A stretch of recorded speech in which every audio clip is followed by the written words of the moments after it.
नमस्कार, मैं मनु पवार। ये समझ में नहीं आ रहा है कि निहंगों वाले विवाद में उत्तराखंड सरकार के रूल को किस तरह से डिफाइन किया जाए। निहंग विवाद में उत्तराखंड सरकार के रूल को धाकड़ कहें या दब्बू, जिस कानून व्यवस्था को तलवारों के दम पर चुनौती दी गई, उसके सामने सरकार की इस नरमी ने मुख्यमंत्री की धाकड़ छवि पर बड़े सवाल खड़े कर दिए हैं। कर्णप्रयाग में तलवारों से हमला करने वाले चारों निहंगों को जमानत मिल गई है और उन्हें छोड़ दिया गया है। इस पूरे प्रकरण पर सोशल मीडिया पर उत्तराखंड के लोगों का गुस्सा उफान पर है और जायज भी है। ये किस बात के धाकड़ हुए जी? आपने कर्णप्रयाग में तलवारें चलाने वालों को जांच पूरी हुए बगैर छोड़ दिया। आपने रुद्रप्रयाग जिले के नगरासू में गुरुद्वारा के एक हिस्से पर कब्जा करने वालों को जाने दिया। पुलिस और आईटीबीपी के जवानों पर पत्थर बरसाने वालों का मान सम्मान किया। उन पर कोई पुलिसिया कार्रवाई न हो ये सुनिश्चित कर दिया। कार्रवाई तो दूर की बात, उन्हें बाकायदा सरकारी सुरक्षा में राज्य की सीमा से बाहर तक छोड़ा गया। इससे उनके हौसले बुलंद क्यों नहीं होते? फिर हुआ ये कि 25 जून को निहंगों की फौज हिमाचल के पांवटा साहिब से तलवारों के साथ उत्तराखंड की सीमा की ओर कूच करने के लिए बढ़ गई। और फिर आपने क्या किया? हरिद्वार जिले के एसएसपी भुल्लर साहब को निहंगों को मनाने के लिए पांवटा साहब भेज दिया। वो निहंगों के सामने हाथ जोड़ते रहे, मान मनोबल करते रहे कि जो तुमको हो पसंद वही बात करेंगे, और वही बात हुई भी। कर्णप्रयाग के झगड़े में जेल में बंद चारों निहंगों को छोड़ दिया गया है। और सवाल यह है कि कानून की मर्यादा क्या मिन्नतों से तय होगी? ये चल क्या रहा है उत्तराखंड में? ऐसा लग रहा है कि उत्तराखंड में कानून व्यवस्था गरीब की जोर हो गई है। जो भी और जैसा भी चाह रहा है छेड़ कर निकल जा रहा है।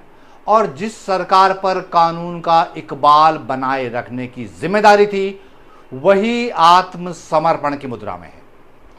आपने कर्णप्रयाग में 16 जून को हुई मारपीट, तलवारबाजी में निहंगों के दबाव में 4 दिन के बाद लोकल लोगों के खिलाफ काउंटर एफआईआर दर्ज करवा दी। कर्णप्रयाग मामले की जांच वहां से रातों रात ट्रांसफर करके हरिद्वार भेज दिया।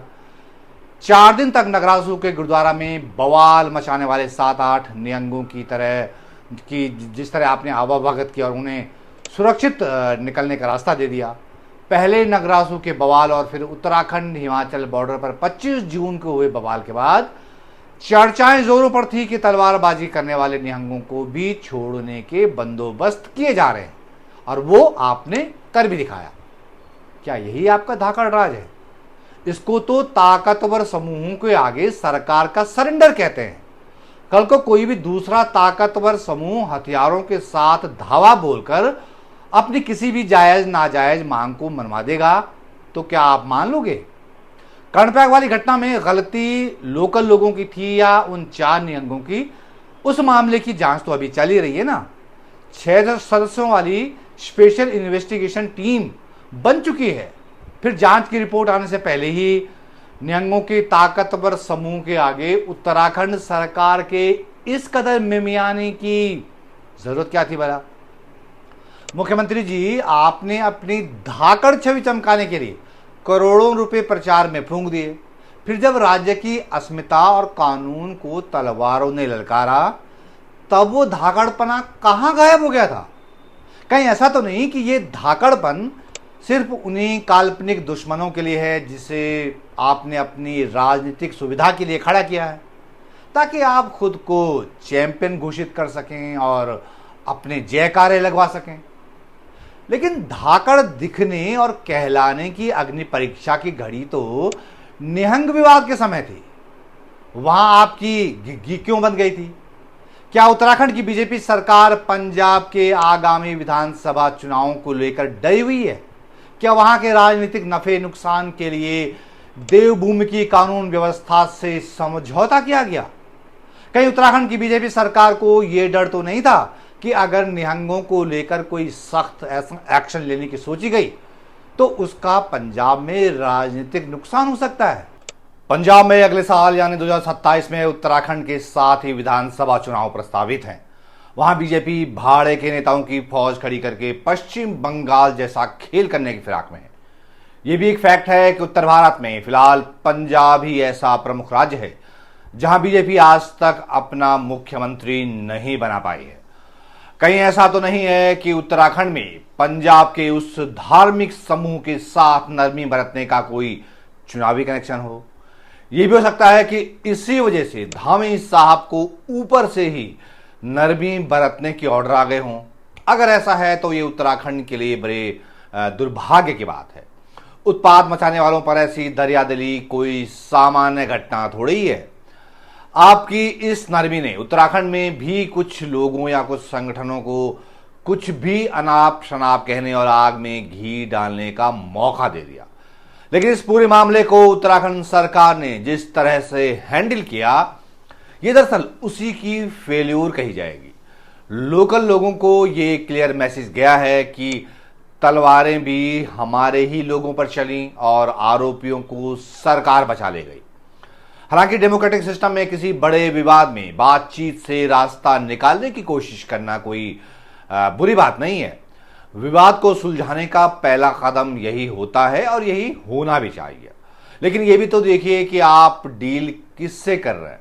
उस पक्ष से जो कि कानून व्यवस्था को खुलेआम ठेंगा दिखाया जा रहा है, तलवारों के दम पर चैलेंज किया जा रहा है। आपकी पुलिस और यहां तक कि आईटीबीपी के जवानों तक पर नगरासू में गुरुद्वारे की छत से पथराव किया गया और आप ऐसे लोगों को सुरक्षित रास्ता निकाल कर दे रहे हैं। इसे राजनीतिक भाषा में रणनीति या विवाद को शांतिपूर्ण तरीके से निपटाने का तरीका नहीं कहते, बल्कि कमजोर रीढ़ की निशानी माना जाता है। उत्तराखंड की जनता भी देख रही है कि जो खुद को धाकड़ कहने से नहीं इतराते वो सिर्फ होल्डिंग्स के धाकड़ हैं, विज्ञापनों के धाकड़ हैं। उसकी जमीनी सच्चाई कुछ और ही है। तो दोस्तों, उत्तराखंड में जो कुछ हो रहा है वो सिर्फ एक घटना नहीं बल्कि हमारी कानून व्यवस्था के भविष्य का सवाल है। क्या आपको भी लगता है कि सरकार ने यहां धाकड़ होने की जगह घुटने टेक दिए हैं? अपनी राय नीचे कमेंट बॉक्स में जरूर साझा करें, क्योंकि आपकी आवाज ही लोकतंत्र की असली ताकत है। अगर आपको लगता है कि ये मुद्दा हर उत्तराखंडी तक पहुंचना चाहिए तो इस वीडियो को कृपया शेयर जरूर कीजिएगा। निष्पक्ष पत्रकारिता को सपोर्ट करने के लिए वीडियो को लाइक करें और चैनल को सब्सक्राइब करना नहीं भूलिएगा। सजग रहिए और सवाल पूछते रहिए। नमस्कार, जल्द हाजिर होता हूं एक नए वीडियो के साथ।